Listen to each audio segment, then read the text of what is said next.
This podcast details true crime cases. It contains adult themes and may contain descriptions of violence. It is not intended for children. Listener discretion is advised. Thank you for joining me for today's episode of Once Upon a Crime. We're in the series Murder Methods, Mass Murder, where I detail some of the most infamous cases of mass murders in history. In the case of mass murderer Howard Unruh that I detailed in the first chapter in this series, we saw that his motivation was his hatred of the people in his neighborhood who he believed were gossiping about him. He started out with specific people in mind that he wanted to exact revenge upon, and then, during his murder spree, began to randomly shoot others who were strangers to him. But some mass murderers are not really targeting individuals as much as they are society in itself. Some of these revenge killers come to believe that the world in general has failed them. Their killing sprees are targeted at random strangers who, in their twisted thinking, are representative of the society that has thwarted them. I will give one additional warning above and beyond our usual disclaimer. While I won't go into graphic detail about this case, the overall details are somewhat difficult to hear. But to tell you the true story, they must be covered. Men, women, and children were all victims. If you are sensitive to this topic, please use discretion when listening. Feel free to skip over the details. I won't be offended. This is Chapter 3, the San Ysidro McDonald's Massacre. This episode is brought to you by Audible. Get a 30-day free trial and a free audiobook when you sign up at audibletrial.com/onceupon-a-crime. Here's a great suggestion for your free book. As a true crime listener, you'll love True Crime Stories by Jack Rosewood. There are several volumes to choose from, so you'll have hours of fascinating true crime stories to listen to. Volume 1 gives you 12 mysterious murder cases. This volume focuses on missing person cases that will keep you riveted. Other volumes cover cold cases, serial killers, historical cases, and more. It's a great way to fill time while waiting for the next episode of Once Upon a Crime. So sign up today for your free 30-day trial and free audiobook when you go to audibletrial.com/onceupon-a-crime. It's a great way to support this podcast. Thanks. James Huberty had an appointment in court on Wednesday, July 18th, 1984. There was no issue about getting time off of work, as he had recently been let go from a position as a security guard. That morning, the 41-year-old drove north from his home in San Ysidro, California, to Claremont Mesa to appeal a traffic ticket. He was accompanied by his wife, Etna, and his two daughters, ages 10 and 12. He had to wait for several hours for his case to be called, but he didn't seem to mind and was rewarded for the wait when the judge suspended the $75 fine. After leaving the courthouse, Huberty and his family stopped at a McDonald's restaurant in North San Diego to have lunch. They then decided to make an impromptu visit to the San Diego Zoo. They spent a couple of pleasant hours visiting the various animal exhibits before returning home to San Ysidro around 2:30 p.m. While on their way home, Huberty spoke with his wife about his anger and frustration concerning his life circumstances. While just a dozen years earlier, Huberty was working as a welder at a good-paying job, owned his own home near Canton, Ohio, and had even purchased an investment property, a 6-unit apartment building, he now had been forced to take a low-paying job as a security guard. He had not even been able to hold on to that position and was now unemployed. He and his family had moved to a series of apartment buildings as their savings dwindled and were now living in San Ysidro, a town located on the California-Mexico border, in another low-rent apartment building. While Etna tried to reassure her husband that things would improve, Huberty commented, "Society had their chance." Etna was used to hearing her husband make strange statements and dismissed this one as she had many others in the past. At about 3:45 p.m., Huberty emerged from his bedroom wearing camouflage pants, a maroon shirt, white Adidas-type shoes, and sunglasses. "Where are you going, honey?" Etna asked him as he headed out the door. "Going hunting humans," he answered. Once again, she ignored his bizarre statement. Huberty got into his old Mercury Marquis and drove the 3 short blocks away to the McDonald's restaurant, located at 522 West San Ysidro Boulevard. With him, he carried a plaid blanket, which held a 9mm semi-automatic pistol, a 9mm Uzi carbine, and a 12-gauge shotgun. He also carried a cloth bag that held hundreds of rounds of ammunition. He entered the restaurant just a couple of minutes before 4 p.m. The San Ysidro McDonald's was one of the busiest in San Diego County. It was located just off Interstate 5 and only 3 miles from the Tijuana-Mexico border, the busiest border crossing in the world. On this day, like most, the restaurant was crowded with families who brought their children to eat and to play in the play structure attached to the restaurant, individuals who stopped in for a bite after crossing to or from Tijuana, and this being a hot summer day, by children who'd come with other family members or arrived on their own to purchase a cold drink or an ice cream sundae. James Huberty walked in and immediately approached the counter. He pointed the shotgun at 16-year-old employee John Arnold. At the same time, the assistant manager, Guillermo Flores, called out, "John, that guy's going to shoot you." Huberty pulled the trigger, but nothing happened. As he began to inspect his gun, Arnold walked away, thinking it was some kind of sick joke. The restaurant manager, 22-year-old Neva Kane, walked up to the counter and towards Huberty to see what he was doing. Huberty then took the Uzi and shot off several rounds up into the ceiling before aiming and firing at Neva, killing her. He then fired the shotgun into Arnold, wounding him. Now the restaurant was in a panic. Some people froze, others dove under tables and chairs. Huberty started yelling expletives and told everyone to get on the floor. He called the customers dirty swines and said that he'd killed thousands in Vietnam and intended to kill thousands more. Huberty had never served in any branch of the service. Victor Rivera, 25, was enjoying a meal with his wife Maria, 23, and their 2 children when he saw the man begin shooting. Victor yelled at him while his wife dove under a table, shielding her children. Victor begged Huberty not to shoot anyone else, to which Huberty screamed at him to shut up and shot him with the Uzi. Victor fell and Huberty kept shooting repeatedly into his body. The coroner would later determine that he'd been shot 14 times. Huberty then turned his attention to the customers who were trapped under booths and tables. He first found a group of women and children. Guadalupe Del Rio, 24, had come across from Tijuana to have a late lunch with her friends, Arisdelcy Vargas, 31, and Gloria Ramirez Soto. When they heard the first shots, they had dove under a table and as far to the wall as possible to hide from the shooter. He saw them and began firing volleys at them.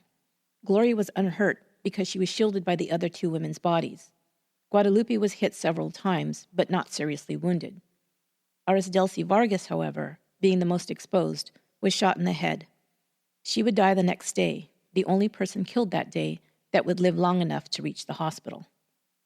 Jackie Wright Reyes had been shopping with her friends, Elena Colmenero, 19, Imelda Perez, 15, and Claudia Perez, 9.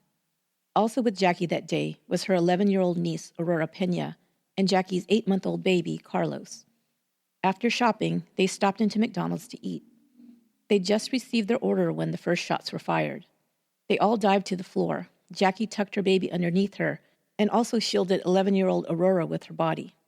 Huberty targeted his second group of women and children now.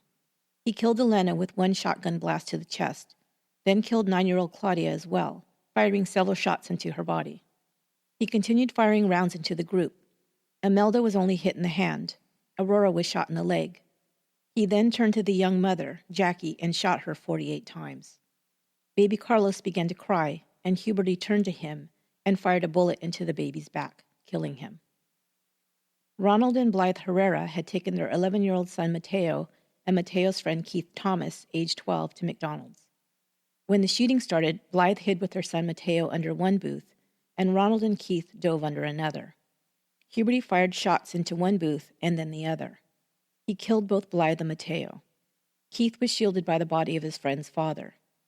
He was shot in both arms. Ronald would be shot 7 times, but would survive. Omar Hernandez, Joshua Coleman, and David Flores were all 11 years old and best friends. They rode their bike this warm July day to the donut shop and then decided to stop at McDonald's for ice cream. As they were dismounting their bikes in front of the restaurant, Joshua heard someone yell out to them from across the street, but couldn't make out what was said. At that moment, shots came from inside the restaurant and through the plate glass window they were standing in front of. The boys fell in a tangle of bodies and bikes. Joshua knew he was badly hurt. He was lying on his back, having been shot several times. He saw the other 2 boys lying covered in blood. He said David never moved, and he believed he was killed instantly. Omar tried to get up, but he would also die on the sidewalk. Huberty had now begun firing through the large glass windows and doors into the sidewalk and parking lot in front of the restaurant. Miguel Victoria, age 74, and his 69-year-old wife, Aida, were just walking up to the front door when they were sprayed by a shotgun blast. Aida went down, and Miguel in horror screamed, "God damn it, you killed her!" He also went down from his injuries, and in his last moments, moved close to his wife, wiping blood from her face, and cursed the shooter. Huberty moved to the doorway and yelled angrily at the old man before shooting him at close range, killing him. A couple, Maricela and Adolfo Felix, and their 4-month-old daughter arrived at the McDonald's parking lot at 4:10 p.m. As they exited the vehicle, Huberty approached them and shot the family. Maricela was shot in the face and neck. The baby was hit in the neck, chest, and stomach. Adolfo was struck in the chest and head.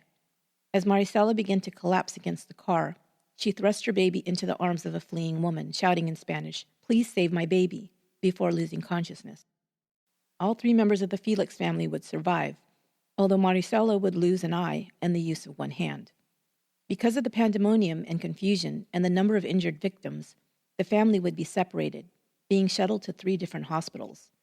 When Maricela became conscious after several days, no one knew where her baby was, or even that she had a baby. It would be 3 weeks before the baby and her parents would be reunited. During that time, the Felixes didn't know if their child was alive or dead. Now Huberty walked back into the dining room and reloaded once more.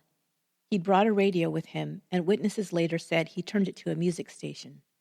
Music continued to play as he fired off rounds in the restaurant.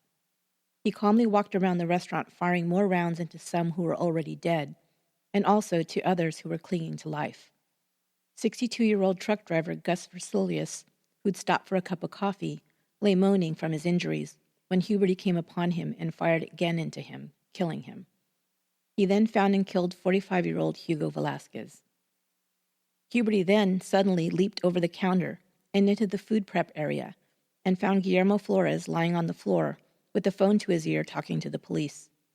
Also crouched behind the counter were cooks Alex Vasquez and Albert Leos, as well as cashiers Margarita Maggie Padilla, 18, Paulina Aquino, 21, and Elsa Borbora Fierro, 19.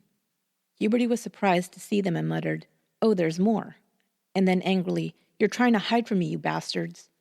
As he raised the Uzi, they scattered. Flores ran down a set of steps to an emergency exit and outside to safety. Alex Vasquez made it to another stairway to an exit and also escaped. Albert Leos had also tried to run, but was grabbed by one of the panicked girls, and he was caught in the gunfire. He was wounded, but managed to crawl under a table and survived. The 3 girls, however, all died from multiple gunshot wounds. Leos then crawled to a basement utility room where several employees were hiding. He would survive and later became a San Diego police captain.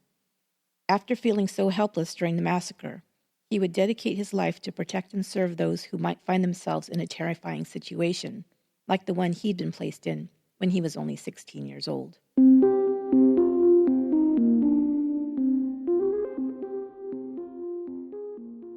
Meanwhile, the first calls to police had been placed by 4 p.m., just minutes after Huberty entered the restaurant. Units arrived by 4:04 p.m. The first officer on the scene, Miguel Rosario, called in shots fired at an officer. He returned fire and called for backup. A fire truck with paramedics arrived at 4:08 p.m., but Huberty began shooting at the vehicle, stopping their approach. Life flight emergency crews were en route, and nearby emergency rooms were all alerted to be on standby, but police and paramedics could not approach to help the victims without being fired on from an unknown person or persons inside the building. By 4:10 p.m., SWAT teams were on the scene, and sharpshooters were positioned around the building. A SWAT team sniper, Chuck Foster, was positioned on the roof of the post office next door. Huberty, not deterred by police presence, continued to pick off victims, killing 19-year-old Jose Perez, who had been previously wounded, as well as his friend Gloria Gonzalez, age 22, and another woman, 18-year-old Michelle Carncross. Police and SWAT teams believed there may be multiple shooters. Huberty was using several types of weapons, adding to the confusion. While it was still light out and the restaurant had large glass windows, they had been shattered by gunfire, making it almost impossible to see inside. There is still debate as to whether the police knew that shots continued to be fired. Police spokespeople would later claim that they believed all the victims had been killed soon after the shooter arrived. Witnesses inside would say that the gunfire continued sporadically for over an hour, and that the police had to be able to hear the gunshots. Victims and the families of the deceased would criticize the police department for not taking action sooner to end the shooting or come to the aid of the victims. On several interviews that I watched to research this episode, I heard it said that the police didn't want to anger the shooter by approaching aggressively until they could be sure he wouldn't retaliate by taking out more victims. While I don't want to unfairly criticize the police department, because it's clear that they had a difficult situation on their hands and had to determine quickly the most effective and safest course of action, my initial thought was this. If you had a gunman in the building and you took a shot at him, how likely is it that he would become more aggressive and more bold? If bullets were being fired at him, wouldn't it be more likely that he would take cover to save his own skin, thereby possibly giving hostages a chance to escape? Just a thought. I'm no expert. The SWAT team commander wanted to make sure that a clear shot could be taken at the shooter without endangering other lives. They had a description of the gunman by 4:05 p.m. from witnesses who were able to flee as soon as the shooting began. Finally, at 5:13 p.m., more than an hour after the shooting started, the commander gave the green light to the sniper team. 1 minute later, Huberty shot off one last volley out of the window and towards San Ysidro Boulevard, hitting and injuring a passing motorist on the interstate. At 5:16 p.m., two sharpshooters on the ground fired 2 rounds at the suspect in response, but didn't hit their target. 1 minute later, at 5:17 p.m., SWAT team marksman Chuck Foster, positioned on the roof of the post office, saw Huberty inside the restaurant sitting on the counter. He looked to be reloading his weapon. He jumped off the counter and walked toward the front door. Foster could see Huberty clearly from the waist up. He fired a single shot from a telescope-sighted .308 caliber rifle. The bullet entered Huberty's chest, severing his aorta just under his heart and exiting through his spine. He fell backwards and landed on the floor directly in front of the counter. He died at 5:17 p.m., finally ending the siege that had lasted 77 minutes. Huberty had fired off at least 245 rounds, killing 21 and injuring 19.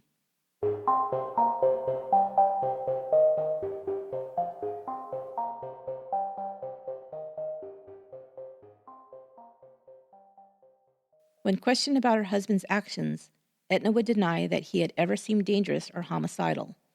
She would characterize him as frustrated by his circumstances and depressed. Once an investigation was conducted into his background, however, another picture would emerge. James Oliver Huberty was born in 1942 in Canton, Ohio. He contracted polio as a child, which caused him to have crooked knees and mild spastic paralysis at times. His father purchased a farm in Amish country, and his mother refused to live there. Instead, she left her family when James was 7 years old. She claimed to have a religious calling and left to become a street preacher with a Southern Baptist organization. It begs the question to whether his mother and/or father had mental issues given their extreme ideals. James would later share this in common with his parents, although he would be estranged from both his mother and later his father. He would be angry at God, blaming him for taking away his mother. Huberty would always be known by neighbors, co-workers, and classmates as a loner. He could also be described as antisocial to the extreme from the reports I've read.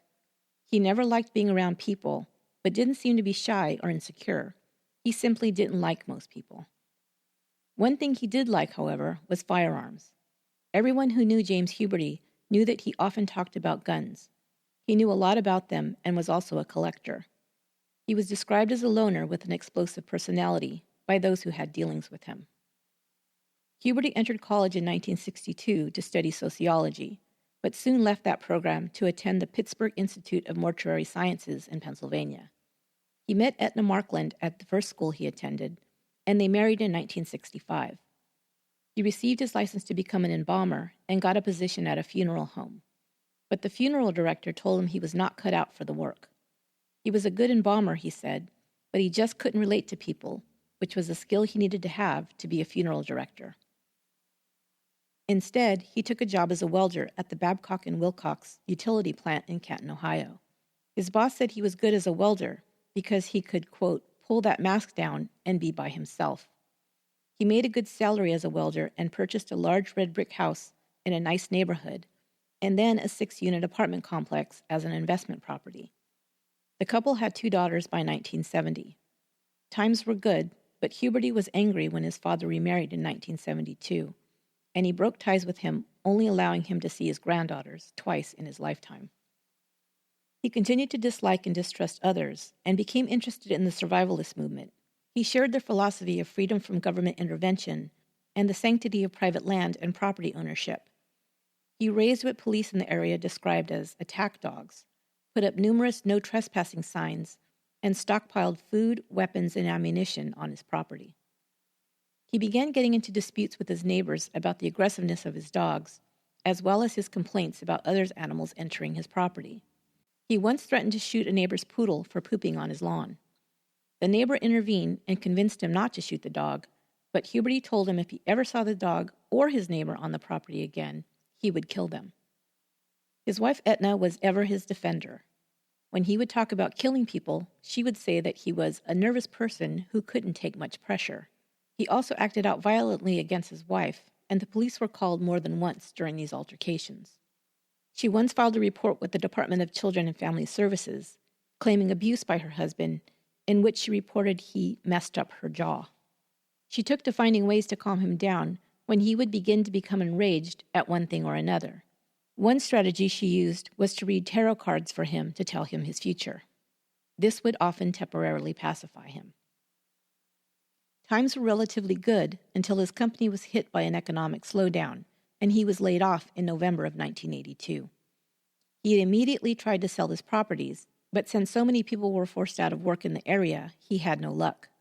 He started another job, but that company too soon had layoffs. He was unemployed for much of 1983, and his wife said he was suicidal and once threatened to shoot himself. She was able to get the gun away from him and talk him out of killing himself. While he might have been depressed, Huberty was mostly enraged at the world, believing that society itself was to blame for his failure to make a living and provide for his family.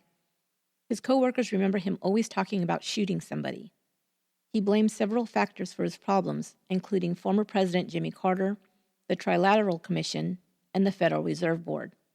Later, reporting on his anti-government attitude, some would label him a communist. Etna disagreed. If anything, he was a Nazi, she clarified. In the fall of 1983, without having resolved the issue about their properties, Huberty moved his family to Tijuana, Mexico, for some unknown reason. Within a few months, they moved to the border towns of California in San Diego County. They moved from apartment to apartment in Chula Vista, Imperial Beach, until finally settling in San Ysidro, a town predominantly inhabited by Mexicans and Mexican Americans, as it shared a border with Mexico. He continued to search for work, but was unsuccessful. He could no longer apply for a job as a welder, as a car accident he'd been in had caused his polio symptoms to return. His hands often shook, and he was unable to do the precise work required of a welder. He continued to become angry and lash out at his family, even threatening them with a gun at times. Etna said she never took him seriously. He never spoke to neighbors who were mostly Spanish speakers anyhow, but neighbors recall him going around with a frown or a scowl on his face all the time and never looking at them. Etna knew he was unhappy and asked if he wanted to return to Ohio, but he said there was nothing there but cold winters and high utility bills. It's curious as to why he picked California to relocate to, since it's one of the most costly places to reside with high taxes. One of the highest costs of living in California is in San Diego County, although the border communities are less costly than other areas of the county. Huberty applied for a job with Bernstein Security Services in Chula Vista, but the company secretary recalled that a job wasn't offered to him and that the word no was noted in large letters across his application. The interviewer told her that Huberty had an attitude problem. He finally found a job with another security company and worked guarding a condominium complex, but was fired just a few weeks later, and 1 week before he took an arsenal into the local McDonald's restaurant.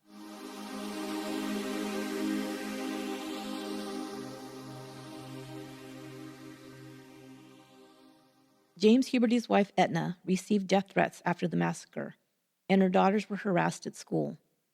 They moved twice the year after the shooting. They settled in a community 20 miles east of San Ysidro. Aetna sued both McDonald's and her husband's former employer, Babcock and Wilcox, for over $7 million. She accused McDonald's food of containing MSG, which she said caused her husband to act out violently. She also accused his former employer of exposing him to high levels of lead, which caused his erratic behavior. Her lawsuit was unsuccessful. She died in 2002 of breast cancer. Huberty left no letter and told no one specifically about his motivation for choosing McDonald's as the target for his murderous rampage. However, many have speculated that the international fast food chain has always advertised itself as a place for families and is a symbol of the American dream realized. Ray Kroc was a simple traveling salesman before purchasing his first restaurant, and it succeeded at becoming the world's largest and most profitable restaurant chain. Perhaps, like Huberty had complained, he believed the American dream was stolen from him, and he was exacting his revenge on one of its symbols. One of the most disturbing aspects of this crime is it seems that Huberty went out of his way to target women and children. Of his 21 victims, 16 were women or children. It's possible he was taking his hatred and anger at his mother leaving him on innocent women and felt envy and rage for the children who still had the love and care of their mother.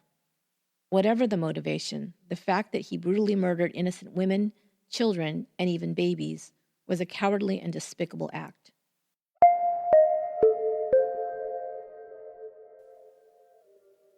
Keith Thomas, who was saved by his friend's father, Ronald Herrera, while Herrera's son Mateo and wife Blythe were killed, suffered from survivor's guilt, as did many others who survived the massacre.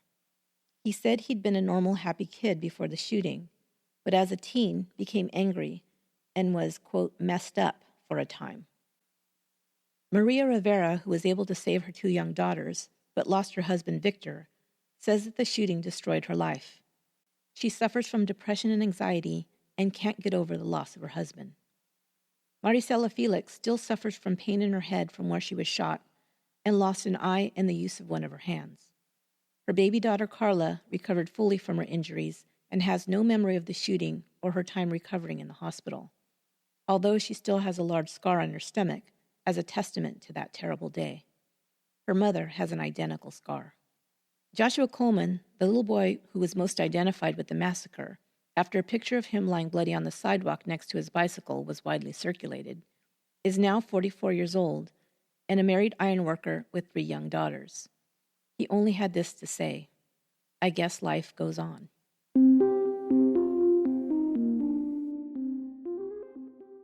The McDonald's restaurant was closed the day of the massacre, never to be opened again.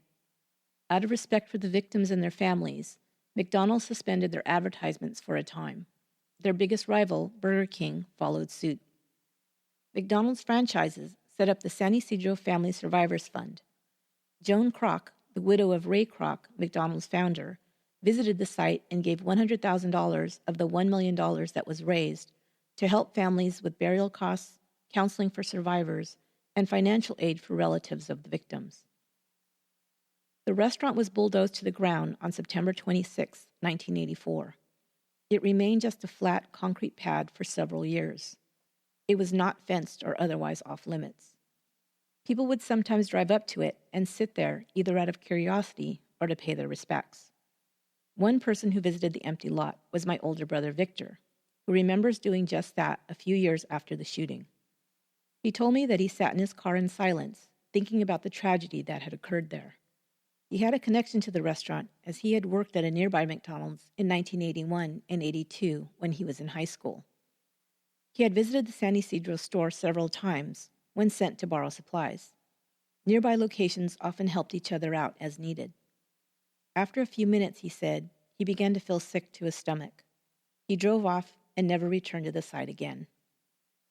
The empty lot at 522 West San Ysidro Boulevard continued to be a sad reminder of that terrible day until 1988. The property was given to the city by the McDonald's Corporation with the stipulation that another McDonald's nor any other restaurant could ever be built there again. The city built an extension of Southwestern Community College on the property. A memorial to the 21 people who died in the massacre was erected on the site. 21 hexagonal granite pillars ranging in height from 1 to 6 feet is dedicated to remembering those who lost their lives so tragically.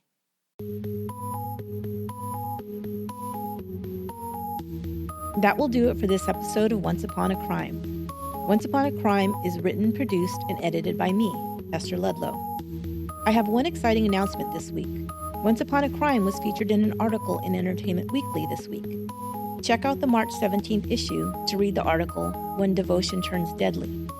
It tells the story of Rebecca Schaefer and mentions Once Upon a Crime's episode on Schaefer and the series Fatal Fans. Get your copy today. You can support this podcast on Patreon. By making a pledge starting at only $2 a month, you'll get free swag, discounts on merchandise, free bonus content, and much, much more. Go to patreon.com/onceuponacrime to become a supporter today. If you can't pledge money but still want to support the show, I'll give you an option that won't cost you anything but a couple of minutes of your time. Rate and review Once Upon a Crime on iTunes. It helps so much with our ranking in the iTunes charts and helps others to find the show. Just click on the stars to rate, and if you really want to be cool, write a short review as well. I'll be picking reviews at random to give away stickers and other OUAC swag starting next week. Thanks so much for listening, and until next time, be good to one another.